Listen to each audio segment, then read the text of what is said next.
Places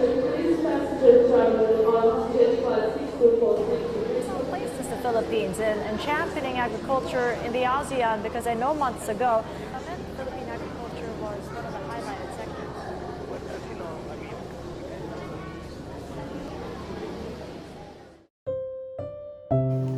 Masaya naman kami. Mahirap, pero masaya naman kami magkapatid. Sapat na sa amin ang maliit na pagkain. Napangiti na kami kahit sa maliit na bagay at pagkain na aming makukuha galing sa ibang bansa. Pero hindi pala ganun yun. Hindi pala malaging masaya. Isang araw, tinapuan ng sakit ang aking kapatid at wala akong magawa kundi masaktan at maiyak.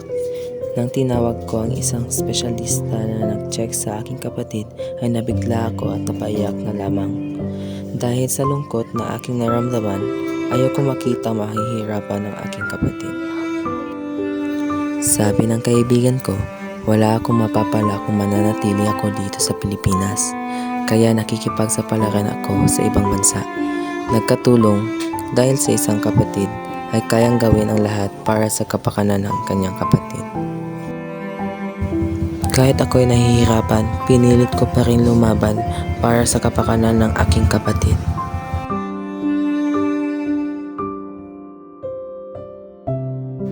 Naghahanap ako ng sidelines, pangdagdag kita para di masayang ang oras.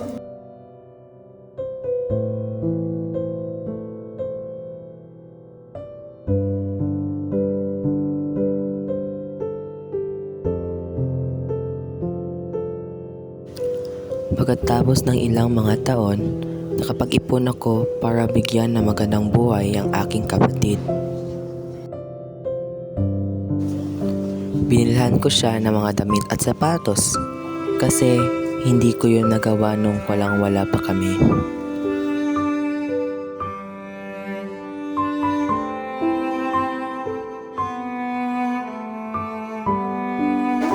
Hanggang nakauwi na ako sa Pilipinas at hindi na kami nakatira sa squatter ngayon dahil may sarili na kaming bahay. Ngunit hindi masaya ang aking kapatid kasi siguro nagbago na ako. Siguro sa pakikipagtungo ko sa mga tao dahil na-impluwensya na ako. At isang araw, sinisigawan na ako ng kapatid ko at nagalit. Kahit gaano kalaki pa ang impluwensya ng nabigay ng ibang bansa sa akin, ay di kailanman kalimutan kung sino ako, kung sino tayo, na tayo ay mga Pilipino na dapat ay para sa Pilipinas.